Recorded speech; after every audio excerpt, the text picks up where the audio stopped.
Jacques is currently the director of Haiti's National Public Health Laboratory, and he had planned on being here this evening. However, a flight cancellation at Port-au-Prince Airport yesterday stopped him from making the trip, which is unfortunate.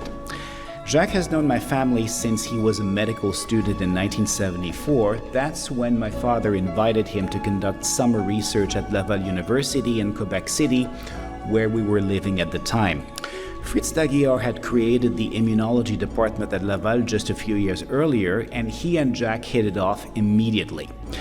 My father, who had studied medicine under Jacques' father, often said he considered Jacques his spiritual son, and I absolutely believe the feeling was mutual.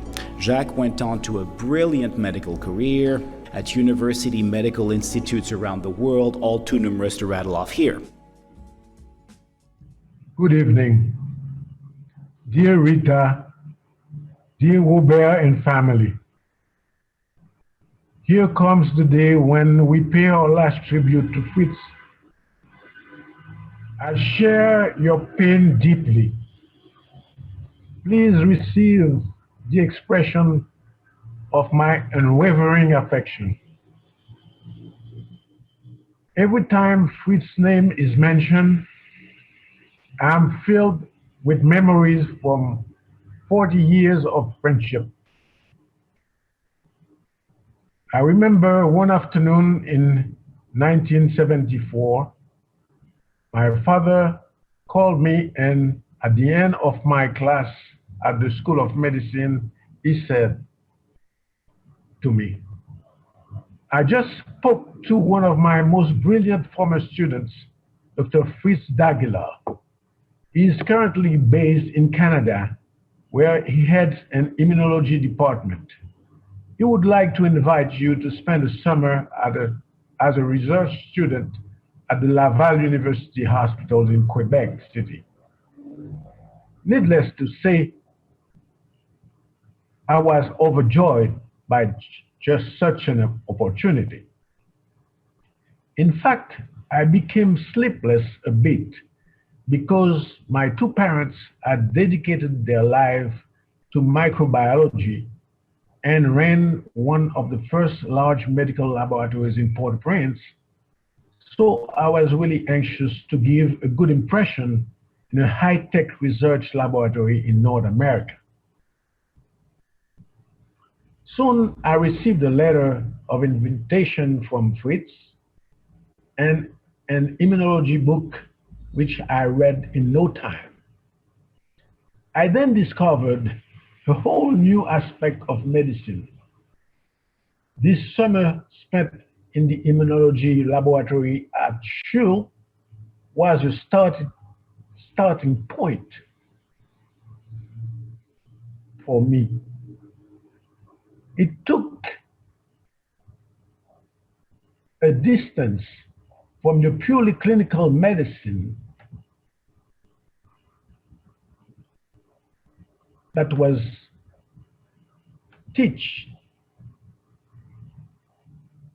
taught in Haiti, and I distanced myself a little bit from that, and I began to actually engage in investigative and clinical research.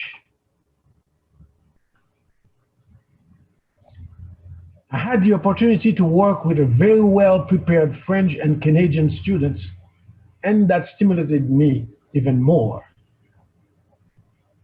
I will be eternally grateful to Fritz for allowing me to take this direction.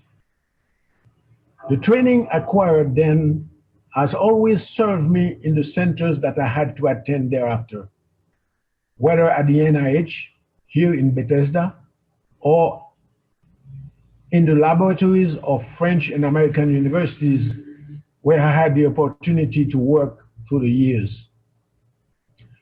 I have always felt at ease thanks to this initial research training received in Fritz laboratory. In fact, the immunology lab we set up was one of the few of its kind at the time in North America. There we were discovering the real potentials of the human immune system and the role of T and B lymphocytes.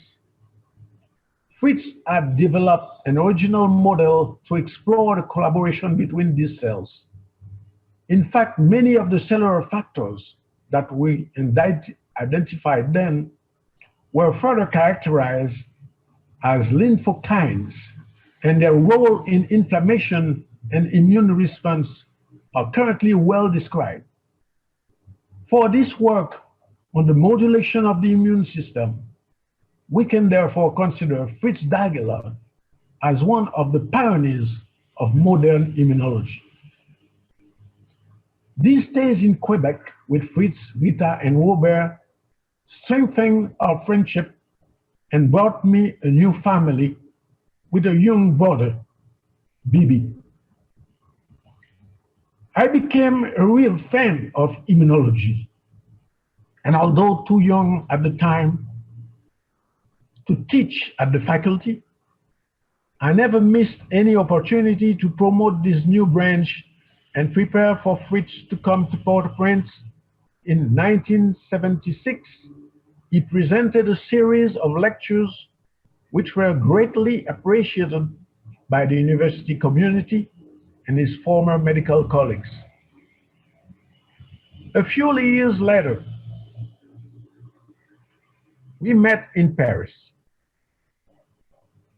Fritz was working there with renowned French immunologists such as Claude Grisselli on rare cases of immune deficiencies.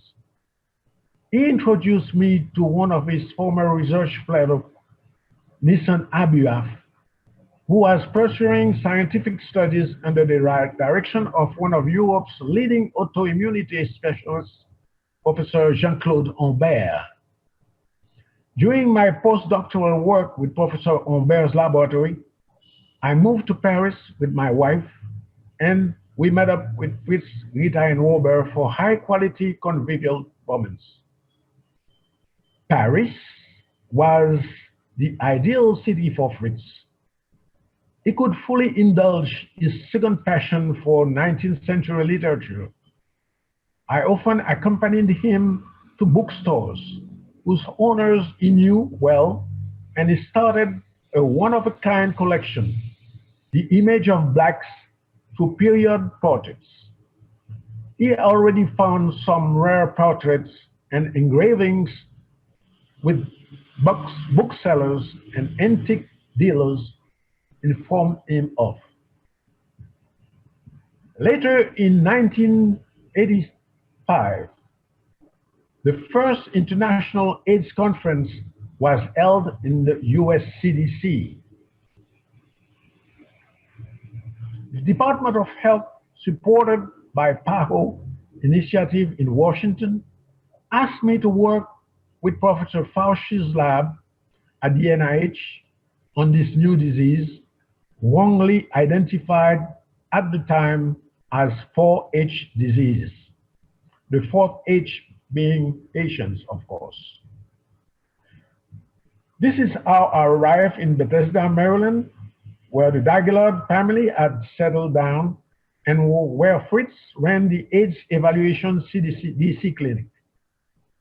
Fritz and Rita graciously offered me hospitality during my stay. Washington was an ideal city for Fritz because he could continue to meet with connoisseurs at the Smithsonian in art and letters and continue building his fine collection. Subsequently, Fritz made many trips to his native land as a public health expert or to present lectures, the most memorable of which were the Alexandre Dumas and the cause of death of Toussaint Louverture. He also participated in the proceedings of the Bicentennial of Haitian independence. We saw each other often, and especially at Robert's wedding in North Carolina, and have remained very close. I have always considered him as my spiritual father. During his many trips to Haiti, he continued to train my older brother Pierre and I not only on the scientific level, but also on the cultural and human level. His generosity towards others was also a particularly endearing trait of his personality. It is odd to associate Fritz with the notion of death. It is not just like him at all. I prefer to remember the energetic Fritz with explosive humor, a bold and vastly cultivated man who had an extraordinarily powerful mind and who loved life. To me, he is an example of what the sons of Haiti can bring to humanity. He had become a citizen of the world, but had never cut the umbilical cord with his native land. May your soul rest in peace, my dear Fritz. We will always remain faithful to your memory and follow your path. Thank you.